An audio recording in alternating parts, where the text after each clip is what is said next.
Hello again, welcome back to Asgard, and welcome back to ATM Spellbound.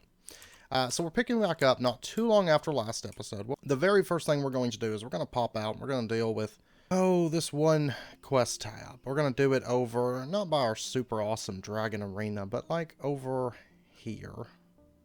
Should be good. We're going to just set down one of these Mahou gens, and let me take a look here. We are going to be doing a ritual. The power consolidation. Yes, that's the one I want. 2 powdered diamond and a powdered emerald. That. And what's going to happen, it's going to drain some of our Mahou. And it's going to make a big foggy lake. And basically we're going to be doing Lady in the Lake.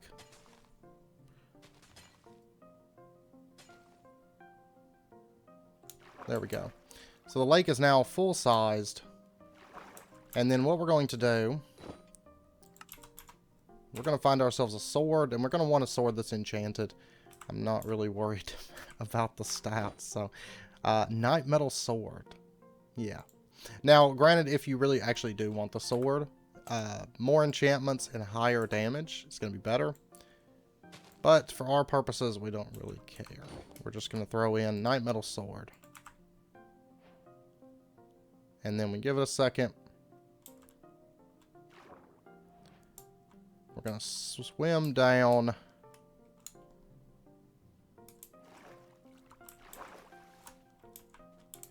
Oh, does it not? Yeah, actually, I think, I don't think it wants Night Metal Sword.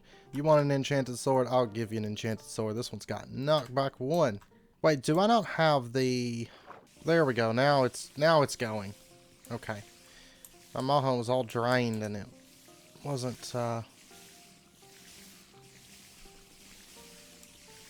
it wasn't healing all that well for some reason. Because we need 5,000 Mahou, and I don't know if, I wasn't really paying attention whenever I threw it in there. Okay, that drained it. Yeah, it's draining the mana. Oh wait, there it is. There we go. Okay. Magnet does not work on it, by the way. So, just so you know. So that's going to give us the Caliburn. 2 damage sword. Basically, if you enchant it out, it's going to be better. But, yeah, we don't care about that. We just want the quest done. Okay, so we're going to get a bunch of stuff. And luckily for us, we unlocked another quest here for the Morgan. Now, the Morgan sword, this is actually really easy to obtain. And I can't recall, I want to say this has to be timed. Oh, but I'll need my animal companionship. Well, he killed himself. I was too slow getting animal companionship out. We're going to tame a dog. And basically we have to do the ultimate evil act. Oh, I can't with... I'm going to kill my pet dog. There we go. Wolf was slain by me. And we got the I Reject Humanity achievement. And our sword has now turned into the Morgan sword. Okay, so... And it keeps the awesome 2 damage stats of my original sword. And just so you can see basically what you need to do, if we come over to the village, we're going to go villager hunting. There we go. No, you don't. You're not allowed to leave. Okay. How many breads? Kill your first villager with Morgan. Okay. But you can see the damage jumped up on it to 2.2. And so we can just keep killing villagers with this thing, and I think it's just like infinite. It just keeps getting stronger like forever.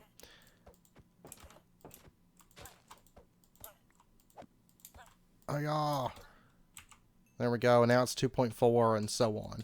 And we're going to get a Wither Rose, Subaraki's Grave, and a Purulent Tree from Farmer's Respite, which doesn't exist anymore.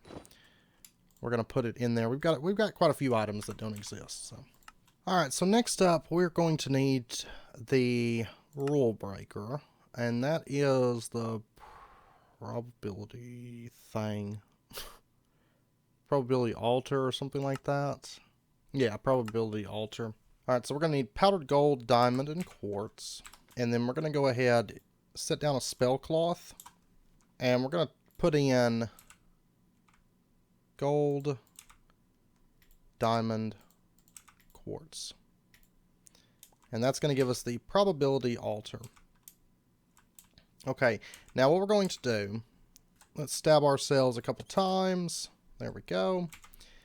And then let's go ahead and get powdered gold, diamond, and another set of quartz.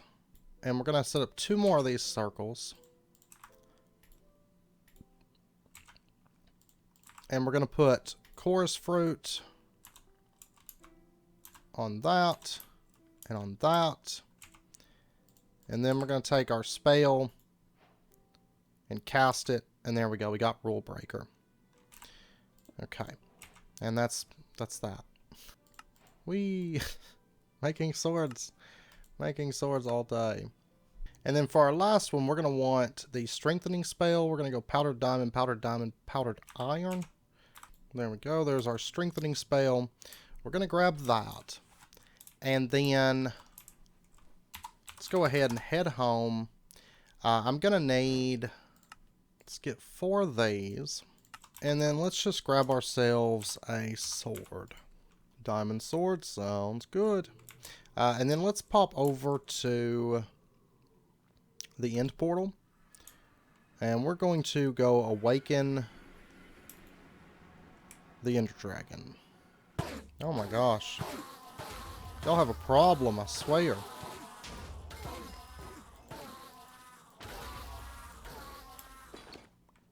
You cannot defeat me.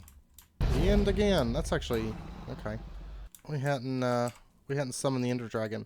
Alright, so what we're going to do is we're going to put our diamond sword onto our hotbar in the first slot there. We're going to grab our scroll of strengthening. And we're going to wait for the dragon to kind of just come down and start breathing dragon's breath everywhere. There, all your crystals are down, dragon. Come land. Wow, you have like no health right now. Is the dragon hurting himself whenever he attacks us? Alright, so this right here. Right now it's strengthened. There we go. Have to right click it. And that's going to give us the Clarent sword. Which is an unbreakable sword. That basically, whenever you take damage, it's going to charge up. And then whenever you attack, after, you know, taking damage, it's going to basically do kind of like a reflect the damage back at him. Like a revenge attack or something.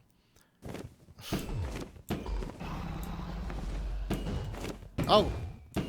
The reflect that we have is killing him. Okay. Oh, goodness. I love the build that we have put together on this series. Like, it's just so much fun. Just like, oh, hi, you're going to attack me? Well, you're going to die for it. Okay, but we got some dragon scales. We actually needed this for a dragon egg crux. So I didn't mind killing the dragon again. Let's go ahead and grab that. And task completed. Challenge completed. Upgrade an end shelf. Oh, yeah, that's right, because we did mana enchanters instead. And we did finish Mahou Sakai, so woo. That's done. Now, do I not actually have to turn this one in for the challenge? Did I just need it? Oh yeah, we didn't actually have to turn that one in. How strange. Okay, so let's pop back home. We have now completed the Mahou Sakai chapter. So there we go. And actually, I'll just leave that running because I don't have to eat ever again with that running, because that's the thing. It also means that if we take damage, we'll get a bunch of health back. And then if not, then we'll just be getting Mahou. So, like, Mahou Sakai is so overpowered that just leveling it passively Means you never have to eat or heal or anything ever again. While steadily building up your Mahou. Like, it's so ridiculous. It's such a goofy mod. Alright, so the next thing we're going to do, we're going to turn our attention over to elementalcraft, because we've got a few things here to wrap up the mod that I would like to cover, just to go over. You know, I've shown them off before. We've had some fun with it. I don't really need any of the spells or anything from this, but at least since we have a whole, like, half of the book here that's stuff related to it, I would like to cover it as we work on finishing out elementalcraft questline. So let's go ahead. We're going to get a spell desk. We're going to get some scroll paper. We're going to get a grimoire. So spell desk. And while we're at it, let's go ahead and get a rune inscriber. Let's go ahead and get... We'll just get some of the basic stuff, and it's going to knock out a bunch of quests for us. We'll get the different rune slates. The rune inscription chisel. We're going to get ourselves some scroll paper. Let's go with... let me see. How many... 10, 16. We'll go ahead and get enough to make all the different spells. And then let's go ahead and get ourselves a focus. And then let's get ourselves an elementalist grimoire. I'm going to need some air silk. That's what these are for. So let's go ahead and get that air silk, because this is stuff that we just don't use very much. There's our elementalist grimoire. And I will need to make 3 more scroll paper to replace what we used. And then we're also going to get ourselves these element holders, because we are going to need these as well. And these are going to take element extractors. We're going to go ahead and make 4 of them. Elementalcraft, like, once you have, like, everything just on demand being stockpiled, it's ridiculous. And then we're going to get the pure element holder core. And we're going to get the pure element holder. We have to do this right here, just infusion. And basically, when it comes to casting spells, which we're going to get into casting spells here momentarily, let me turn this off for a moment. When it comes to casting spells with elementalcraft, basically you have element that you stockpile inside of these element holders. And if we didn't have the pure element holder, we would have to carry one of each of these around. You know, for whatever spells that we're casting. But with the pure element holder, you can carry around all 4 with you at once. So it's super, super nice. Now, while that's charging up, let's go ahead. We're going to get some XP. Some XP. We get a couple scroll papers. Some more XP. We're going to make a war staff here in just a little bit. And then, yeah, and then that's it. We didn't get anything for these. Now, while that's running, let's go ahead. We're going to use the rune inscriber. And we're going to be doing some runes. I think there's only 3 per tier, right? And they want us to get all of them? Yeah. Oh, there's our pure element holder. So we'll go ahead and grab that. And we'll come right back over to the spellcrafting stuff, but I want to go ahead and cover runes real quick. So we're going to grab our rune inscription chisel. And we're going to take our rune inscriber over to here. I'm going to break off this for just a moment. And we'll put on, like, the rune inscriber.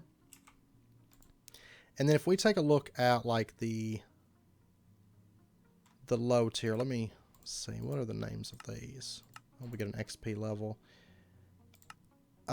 We, Foos, and Zod. Actually, let's do G-Top first. This is pristine or fine air gem and string. So what we're going to do, we're going to put that on there, that. And we're going to take our minor rune slate, put it right there. G-Tal is a rune slate, not a minor rune slate. My bad. My bad. We're just going to be kind of crafting these in whatever order. This is actually like the tier 2, basically, for this one. So, I think I clicked on the wrong quest. We're going to just keep left-clicking. Or right-clicking, I'm sorry. We're going to keep right-clicking. Oh, and that actually completes everything. Perfect. We don't actually have to make them all. That's good. But basically these runes, you know, I covered these on ATM 6. They're really good if you're going to be using stuff like the ore doubling system or something. But you can see that you can apply these runes For example, Jita is you lose a bit of speed, but you get a bit of element preservation. So that means you're going to run a little bit slower, the machine that you equip it to, but you're going to not use up as much element. The Wii rune is speed plus 10%, but then you lose 5% to your element preservation. Let's see, there's Clap Traps, which is luck plus 100%, and you see it's limited to 1. This would be the tier 1 luck rune, which is luck is really, really good if you're going to be doing the ore doubling, because it's going to increase your chances. Also, if you are doing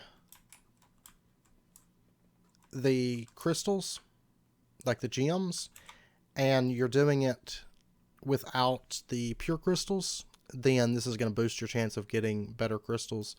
But if we come over, like the Bombardis is the tier 2 luck rune, so it takes a little bit more element, but you're going to have 200% luck. And then there's this one here,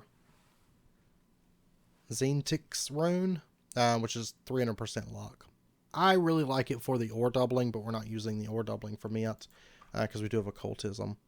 But for example, like if we wanted to give something element preservation, not all machines can be used with it, but I think Improved Element Binder can. So we shift right click it, and from this point on, basically, this Improved Element Binder is going to take less element, but it's going to run just a little bit slower. Okay, well anyways, if you shift right click with your chisel, you can pull the runes off. You know, I don't want it to run any slower because I've got plenty of element, but if I wanted to make them faster, you know, we could go with, what's the tier 3 fast one? Be the plus 50% speed, and then 5% more element, basically. We could put this on everything, and everything would run substantially faster. So, I don't actually need it. You know, if it was an expert pack, we'd probably be putting runes onto everything, but everything keeps up, you know. And I can always set my thresholds up higher, you know, if I wanted to. So, just quickly wanted to cover that. Now, on to the spell crafting within the mod. Let's take our pure element holder, and what we're going to do is we're going to go over to one of these sources, and we're just going to hold shift and right click. And what it's going to do, it's going to drain out. Actually, I don't even think we have to hold the shift part. It's going to drain the element out of this. Now, it is fairly slow. As you can see, we're 19%, but you'll need element within this of various different types based on the type of spell that you're going to be casting, because each spell has like an element cost that's going to have. And so we would need element on us in the form of these element holders or the pure element holder. Okay, so I've got a little bit of element in there. You know, of course, we can charge it all the way up to 100%, but that will be good. And you can carry more of these than one with you and store them in like a backpack or something like that. You know, if you're really into elementalcraft spell casting, you can do something like that. Now, let's go ahead. Let's set up our spell desk. We're going to set it up right here because it does relate to our gems a bit. And then let's take a look at, we're basically going to have to get all the different spells. So let's go ahead, let's drop in Fire Crystal, Diamond, some Scroll Paper. We're going to get the Scroll of Inferno, and we're going to get the Scroll of Fire. Oh, okay. It does them all. Okay, so I don't even have to craft them all. Alrighty. Do we use the Pristine as Flame Cleave? Okay, I do want that one, actually. So we're going to put in that. And I can't remember, does this keep the... No, okay. Alright, so let's come up here. We have like Fireball, for example. You can see it tells us like we have enough element in our element holder because we have 16% fire. So we can just right click our spell and boom, you know. Probably if I was closer, I think it does make a sound, but yeah. You can see it breaks some blocks. There is a little bit of cooldown with elementalcraft spells, which personally I like a lot. We have Inferno, which does that. Like a big like fire area in front of us. The combat spells probably won't be that impactful for us, but what there is spells like, for example, Animal Growth, which is quite nice. Interstrike is kind of nice because you teleport behind the enemy, and you can see that during spellcast it's plus 5% reach distance, plus 100% attack damage. What that means during spellcast is basically when this is on cooldown, anytime you see that, whenever this is on cooldown, you're going to have those effects. So Ender Strike, for 3 seconds, you teleport behind the enemy, and for 3 seconds you have double damage, plus more reach. So that one's kind of nice. Flame Strike, or Flame Cleave, for example, does like a fire damage in front of you, and then it boosts your damage by 50%. I don't think anything within Earth will be that useful for us. Fire is mostly combat. That's basically a magnet. Like I said, Ender Strike can be pretty useful. Animal Growth, maybe. Could be useful. Maybe not so much for us now, but potentially. Dash is like your fly spell. We used that actually on ATM 6 as with the War Staff, and we were just dashing around. And Translocation can be good, but it is a long cooldown.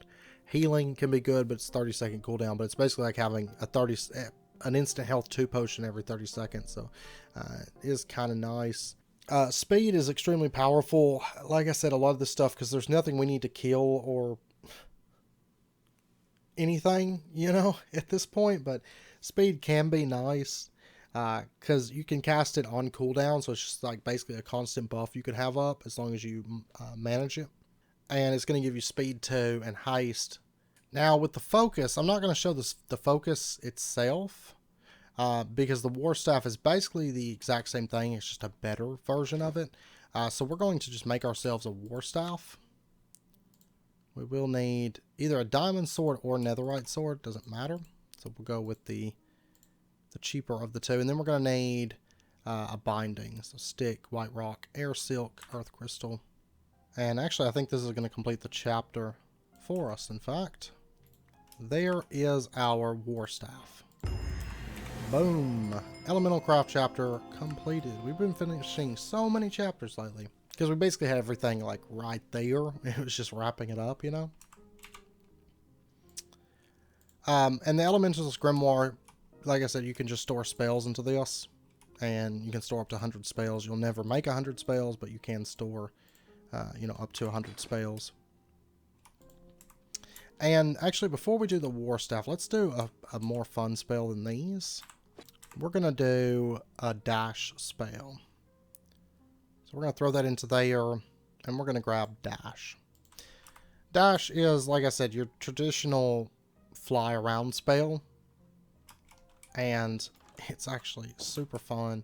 Let's go up to our enchanting room. And to apply spells to the War Staff, you're going to use an anvil for this. The same is true with the focus. Now, it's also worth noting, the War Staff, it does increase the range of your spells. So if you're dealing with spells that do have a range, it's going to increase that if they're not something like a self buff or something like dash. It can also be used as a melee weapon. Has 9 attack damage, 1.8 attack speed. It's a pretty good melee weapon. And then in addition, there are quite a few things through element infusion that you can do. For example, if you infuse it with earth, you're going to get earth infused. It's going to have sharpness +1 and an earth cost reduction. Water is going to give it looting +1 and water cost reduction. Fire is going to give it fire aspect 1 and fire cost reduction. And air is going to give it a higher attack speed and air cost reduction. And actually, let's go ahead, since we're going to be dealing with dash, let's go give it the air cost reduction. And I can't remember, on ATM 6, I remember we ran into an issue where I think if we enchanted it, we couldn't do the infusion on it. Or if we put spells into it, we couldn't do the infusion into it, I want to say. But there we go, we have the air cost reduction. And this thing can also be enchanted, with melee enchants and all that stuff. Melee weapon enchants. So it can actually be a pretty good melee weapon, and it kind of works well with stuff like Ender Strike and Flame Cleave as a melee weapon in that way. But we're going to go ahead and put dash onto this through the anvil, and basically this allows for us to use it as an equipped spell. And if we, let's see, I can't remember the button. Is it a control? I may have to actually pull out the book and check it. And it actually may not show up because I only have the one spell too. I'm not for sure. Let's go ahead and put the other spells onto this. So we'll have Inferno. Out of curiosity, can you combine? No. Okay. That. So we've got all the different spells on this. It actually might just be scroll wheel. Like shift scroll wheel. Yeah, shift scroll wheel. And we can scroll through the spells that we have on this. And there's no limit to how many spells you can put on it, so you can have all of the spells on your war staff. It may cost a little bit of XP, but not too bad. Something I've never thought about. I wonder if you can use the mana enchanter and the scrolls, so you don't use up the scrolls. That's something to consider. But basically it works the same way as using the spells, but you know, we still need element and stuff like that, but basically we have it on a melee weapon at this point. So this can be our sword and our mana, our spell casting item, all basically in one hotbar slot. So that alone is extremely beneficial to have, basically be able to cast spells and do your melee weapon at the same time, so you can be attacking and then just dash out of there and then come up here, switch over to like say fireball or something and shoot that until you land, and then, you know. I personally, if you're going to make a really good war staff, I wouldn't do all spells on it. You know, we talked about that on ATM 6, because you're going to have to sit and scroll through all of this. So a lot of times not having too many is beneficial. And I probably wouldn't put like animal growth and stuff on there. I'd probably put that on a focus, and then have your more melee oriented and movement type stuff on your war staff. You know, if you were setting that up, but that's just me. But of course we don't really need flight because we do have our broom, but I did just want to show that off. All right, now the next thing I want to do is we're going to briefly cover a little bit of tetra related stuff, and basically just run through the quest line. Like, we have a belt, there we go, and we can basically open this up and, you know, put something in it, and this can be upgraded and stuff. So, but I'm not going to get into all of that, but there we go. The tier 2 hammer. Let's see. What did we do? What did we do with our tetra stuff? We'll just do this. There's andesite hammer. Does that not count as a tier 2? Okay, well, let's just run through some basic tetra here. So let's change this over to hammerhead. Yeah, it's got to be cobblestone. Hammerhead. There we go. We have to manually upgrade it. That's the problem there. So we got that. We got that. And I've got an iron hammer in here. Let's grab this out. We're going to have a quest here telling us basically that these are enchantable. Then let's get ourselves just some blackstone. And we can upgrade our hammer. Oh, but I am going to have to tier this up alongside it. There we go. There's another iron hammer. And then what we can do is we can take our hammerhead, and we're going to be upgrading this to a blackstone hammerhead, or a blackstone hammer. There we go. And then we're going to go ahead and upgrade this one alongside it. And that's going to give us the tier 4 hammer. And then they talk about the hollow sphere. And we're actually going to be using that. Let's go ahead and upgrade our hollow sphere. We're going to add scanner to it. There we go. And that's going to complete a quest. We're going to get a thermal sail. And then they want us to get an earth piercer. And they want us to get a Mark V hammer. Okay. Now at this point we need to go out. We actually need to find a ruin. So let's actually just teleport out to, it's got to be like a cold area or a mountainous area. Normally I don't find them this way. Normally I just find them just digging around, you know. They tend to be fairly common unless I'm actually looking for one. Like normally I'm tripping over the things like crazy. Oh, this map, I swear. It's so bad. Okay, I actually had a crash and lost a bit of footage. I think it was the map mod, because I mean it was really struggling after the last little bit, but I've been digging around. Actually came in from right up there, but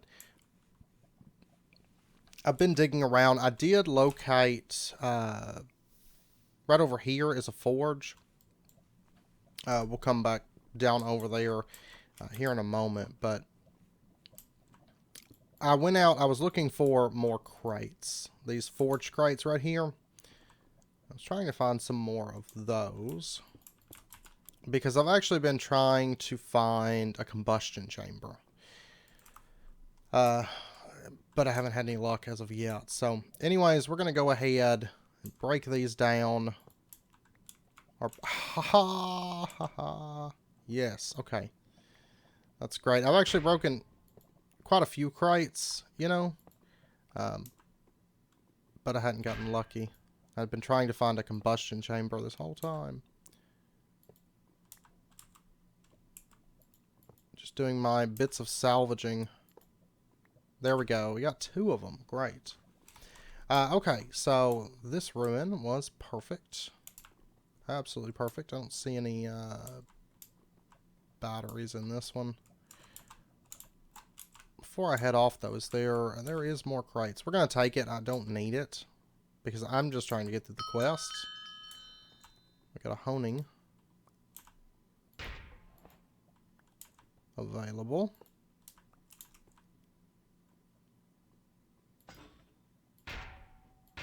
And let me break off.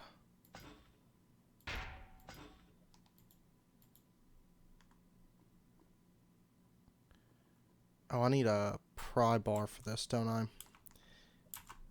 Yeah. Okay. Let me get... I'm going to turn... I won't need this other blackstone hammer at this point.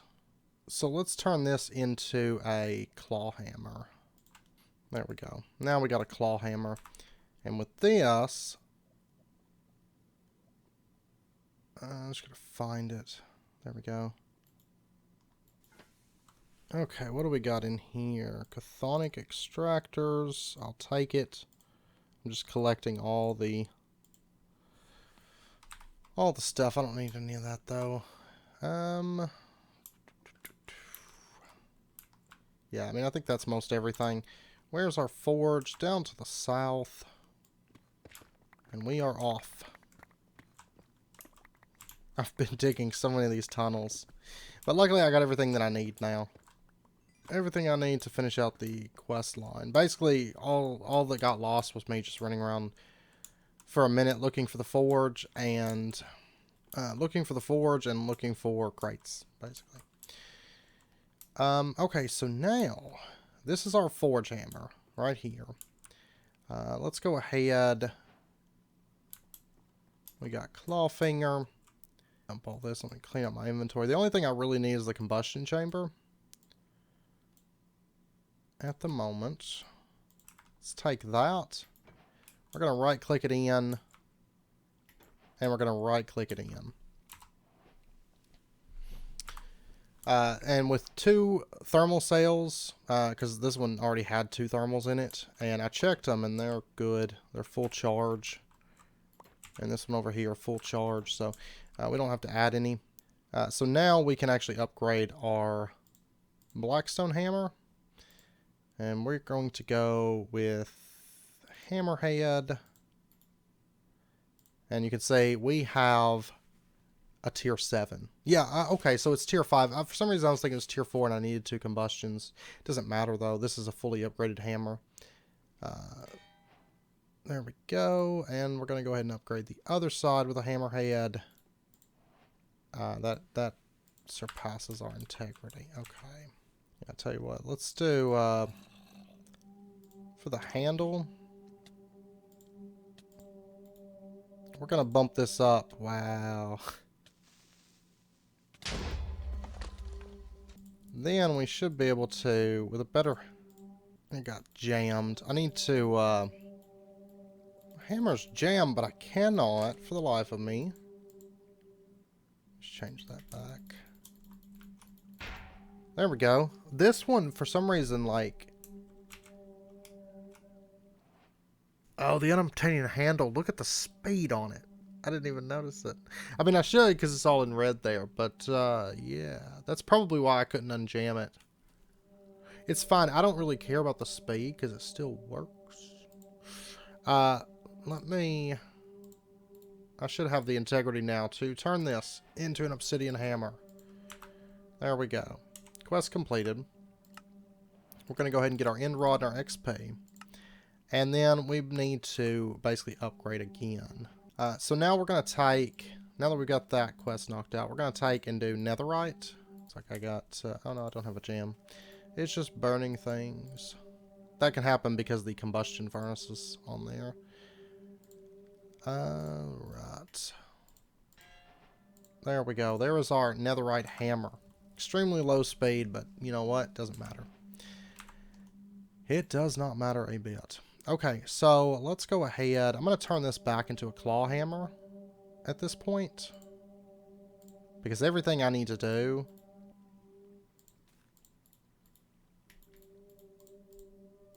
just requires a claw hammer. So, if you run into integrity issues, just upgrade your handles and stuff. You know, that's why I went with unobtainium, because it gives me like super integrity. But at this point, that's going to finish up that quest. Now, all we need to do is we need to find the Earth Piercer. Could take a little bit. Because I think it's pretty low chance. But this hammer, though, we can break things down. If I recall, you need Silk Touch. I am going to take out... But this is how you upgrade your tools. You know, to get to where you can make, like, the super stuff. That's how you use the forge hammer. But I've got to find... I don't think there was any inside of this. I've got to find an Earth Piercer, though. So, probably what I'm going to have to do is just set out flying.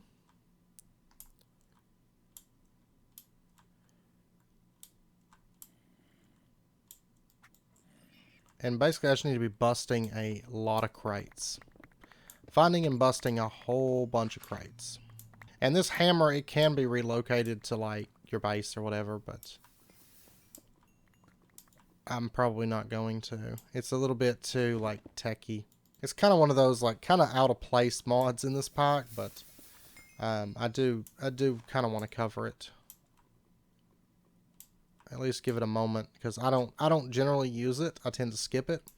I've already skipped it in Enigmatica and got better tools. I'm not big on tool mods, and they're just not my thing. We do have some crates in here and a chest, so. Alright, let's pop this thing. Bing, bing, bing. No, just a bunch of junk. Like, these structures tend to be pretty common. It's just when you're looking for really RNG stuff. That was always one of the big complaints, was tripping over these things, because there tends to be so many of them. That if you're trying to live in a cold biome, you almost have to, like, get into Tetra just so you can get all these things out of the way half the time. Quick latch. Still not what I'm after, though. It's funny, because sometimes the Terror Shadow, like, removes bits of the wall and stuff. That's not what I want. Pop these out. This one just connects to the same one, though. Please have, like, a bunch more crates. Really, I should have mined in one of these areas. I didn't realize they were going to want an Earth Piercer, and it tends to be a little rare in my experience. Like, I'll end up finding one, you know, at some point before too long, probably, but... Oh, this is like a forge hammer room with chests. Oh, they're mimics. I was about to say. It's a weird place for them to be. Oh, here we go. One of the giant lava lakes. Unfortunately, it looks like the tetra structures are, like, all sawed in half, so... I don't think we're going to find anything in these. But at least we found some more tetra structures. I don't love it. You're being really stingy with the Earth piercers. Oh, this is one of those miners. The extractors. Okay, we finally have one. Let's take that. Chapter complete. Tetra. It actually took me a while to find the earth piercer. It is very, very rare. Like if we take a look at Tetra, the earth piercer and then the stone cutter. I don't think I have a stone cutter. No. These two tend to be very, very rare. I'm just going to throw it in there. I don't really care. It does make a good mining tool, but I don't need it because I have Terra Shatter or Alf Steel. AIoT. So, alright. And that does finish out the Tetra quest line. So we're going to get 5 XP levels from that. Tetra actually took a while to finish out because it does kind of come down to a bit of RNG there. But, so yeah, we're actually sitting pretty good. Like I said, Blood Magic is completed. To the best of my ability, I can't get Sigil of the Frozen Lake. So, yeah, we're going to end out this episode here. And then next week, we're going to start into the ATM star. I've still got to craft seeds. I got to do a little bit of astral sorcery crafting. Not a whole lot, but a little bit. I've got to... We will do a little bit with create on camera because I've basically ran through all the crafting quests. And I've left like the blaze cake and then doing the chromatic compound, refined radiance, all this stuff. Because I do want to cover that on camera. Because it's a fairly newer feature. It's not used for anything at the moment. I don't believe. Let me double check. But I actually don't think it's used for... There's the radiant... Well, the wand of symmetry and the radiant casings. Like for decorative purposes. But this stuff, I think eventually we're going to see some uses out of it. Shadow casings. But as of right now, it's just decorative and then the wand of symmetry. So... And then we've got Twilight Forest and challenges. So, and then Enigmatica Legacy, which we're going to be doing a bit with this tab in an upcoming episode. Also, with the Mahou, we are going to do a big spell later in the series. But, so you will get to see it. If you haven't seen the Mahou spells, we will be doing a big one later. But not this episode. So yeah, we're going to be starting into kind of a lot of like little bits of cleanup and we've kind of got a lot of the crafting stuff out of the way. Like I said, I still got to do astral and mystical, but everything else is pretty much stuff that we're going to be covering on camera. So next week we'll start into ATM Star and start into Project E, which is kind of the finale of the pack. And then we're going to be doing challenges and stuff like that. And then we've got one character progression episode. And beyond that, I mean, that's going to be the majority of our focus. And then of course we'll have a base tour at the end of the series and the final world upload, and then we will be wrapping up. So we are approaching it. I'm just trying to make sure and cover all the, basically tick all the boxes before we push into the ATM star, kind of wrap up some mods and things like that. So anyways, with that, we're going to end this episode here. I hope you guys enjoyed it. If you did, as always, be sure and hit that like button and go ahead and subscribe if you're not already to stay updated with when new videos come out, and I hope to see you guys next time. So until then, as always, do take care, stay safe. I'll see you guys then.